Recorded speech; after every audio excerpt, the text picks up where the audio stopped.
Qual foi o último gênio para você, Pedro? Assim, da humanidade, que a gente possa citar. Pode citar qualquer um, não tem certo ou errado. Para mim, uma pessoa que me inspira profundamente, são duas, mas por motivos semelhantes. Tanto Gandhi, que é a força da paz ativa contra a violência, inclusive de um Estado, conseguiu libertar um país do tamanho da Índia contra o peso colonial da Inglaterra. E com a força da paz. Ser pacífico dá muito mais trabalho do que ser violento. E eu acho que eu tenho quase um compromisso de treinar o músculo da paz constantemente. E o segundo é o Janusz Korczak, que é um médico judeu polonês, que foi o médico das crianças, né? E o grande pai dos direitos da criança no mundo. E ele morreu com as crianças numa câmara de gás, na Polônia. Ele tem livros maravilhosos, como, por exemplo, o Diário do Gueto, que ele conta a experiência de cuidar dessas crianças órfãs de pais que já tinham sido mortos pelo nazismo, e traz uma cultura que, para mim, é uma das mais profundas na relação com a criança, que é a cultura democrática. Ele foi o criador da pedagogia democrática, de trazer a decisão sobre a vida, sobre a realidade da vida para as crianças. Ele tinha uma escola, um espaço de cuidado, que quem decidia sobre os professores, eles faziam assembleias cotidianas com a criança, para discutir com os alunos o que deve ser feito na escola, como é que a escola tem que ser regida, quem são os professores. E as crianças podiam cobrar dos professores, tendo um senso de cidadania desde a infância.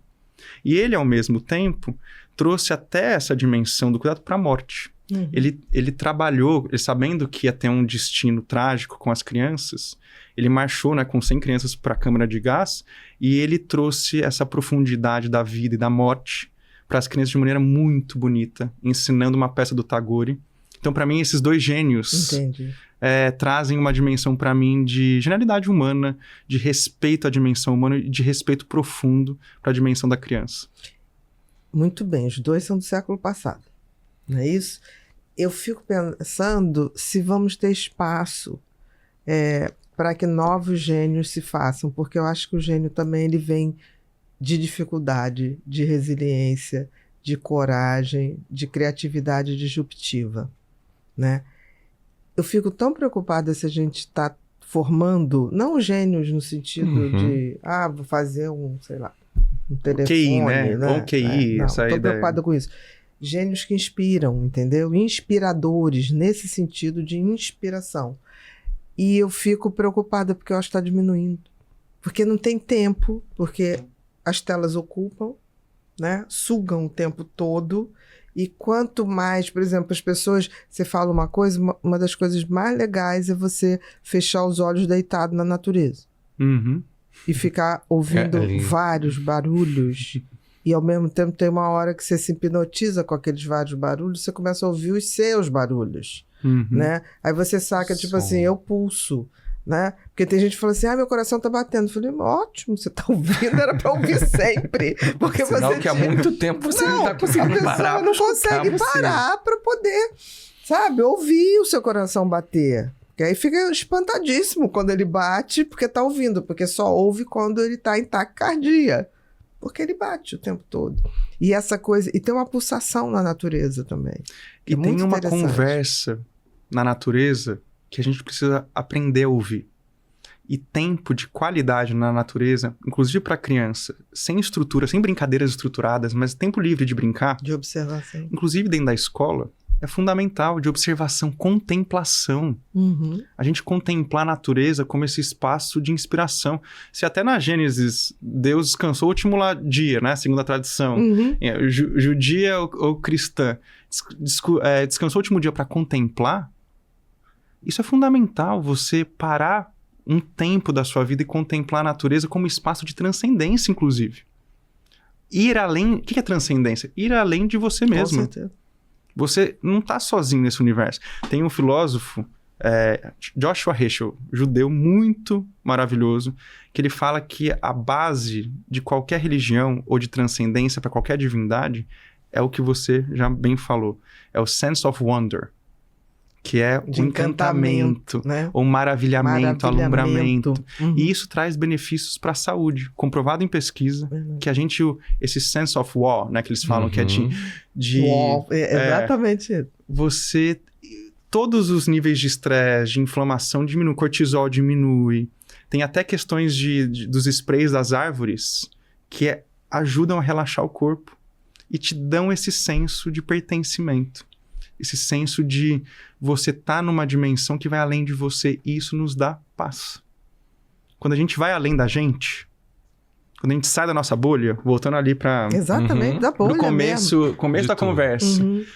Quando a gente sai da nossa bolha, quando a gente vai pro outro, e esse outro não só humano, mas esse outro ser vivo, outra vida, a gente acalma, a gente entende que a vida não é só sobre a gente.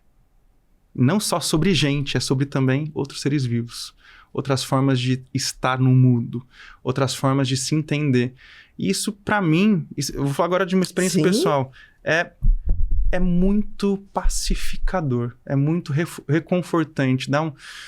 Respira. Sabe, ontem eu tava andando em meia natureza, com o privilégio de andar em meia natureza, e tive essa sensação de que tá tudo certo, porque a vida é muito maior do que eu sou.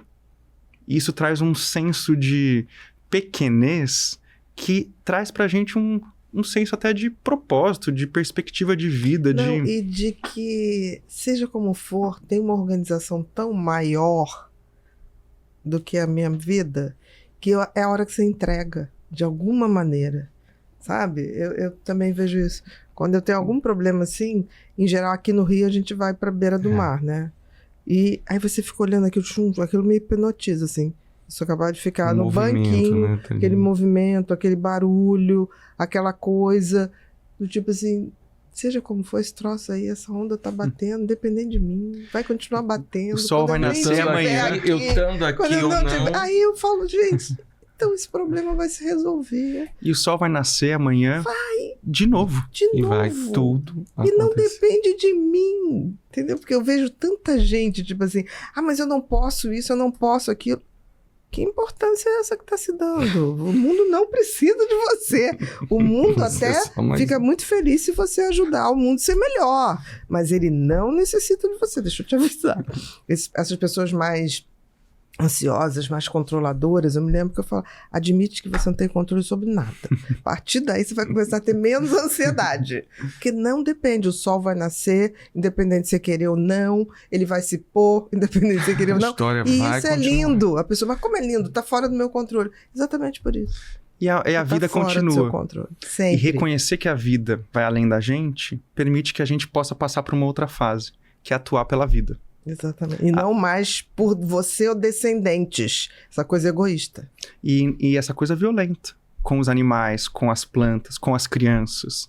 Trocar essa cultura de violência que a gente tem, entre nós, inclusive. Sim. A gente não tem cuidado uns dos outros. Não. A gente tem violentado por palavras, violentado por ações, violentado por uma série de formas. Quem pensa de forma diferente? Quem age Como de se forma... fosse inimigo. Não dá mais, gente. É. Não dá tempo. A estratégia necessária é cooperação. E esse discurso de ódio é tão burro. Assim, é contra todo mundo. Não leva a nada.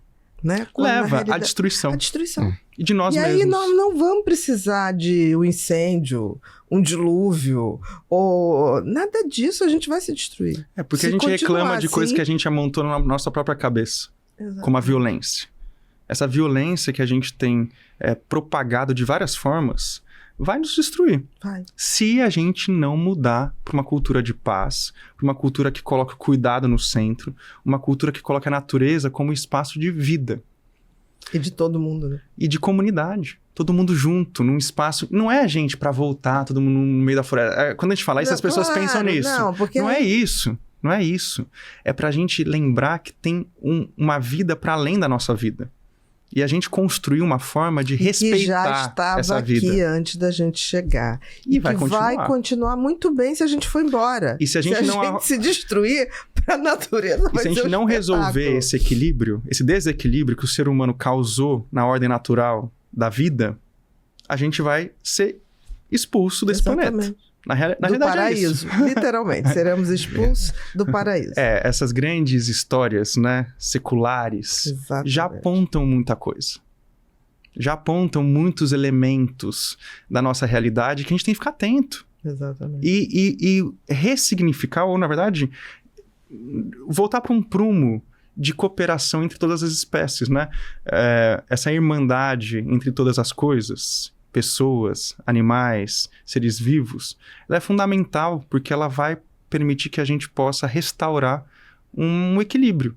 Um equilíbrio que é dinâmico, um equilíbrio que tem uma série de... punjante, é vida, né? É vida, a gente estava falando disso, é Eros. A vida se impõe. É impressionante. Não é a vida humana, não. A vida se impõe. Sempre. Sempre. E a pergunta que a gente quer estar de qual lado? Da vida ou da morte? A gente quer estar do lado da vida que vai defender políticas, direitos, organizações sociais, orçamento, vida em comunidade, pela vida das crianças, das plantas, dos animais, que olhem para essa realidade profunda da cooperação, ou a gente vai continuar destruindo, violentando, objetificando, que a gente falou que tá, né? Objetificando, realmente. Pessoas, animais, plantas, tratando como se nada fosse. Exatamente. Objeto do meu desejo, prazer, o que eu faço o que eu quiser. Não pode.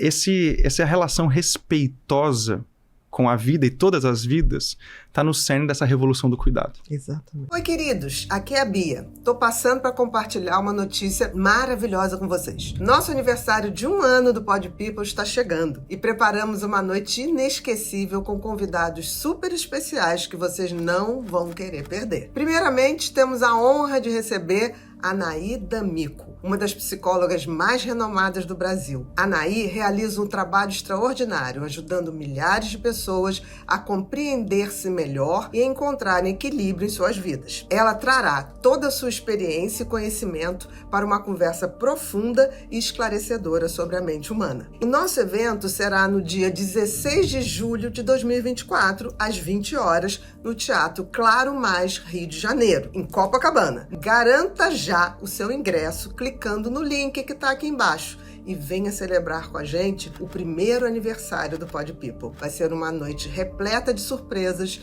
aprendizado e muita emoção. Estamos ansiosos, positivamente, é claro, para ver você. Até lá, não vai faltar, eu te espero.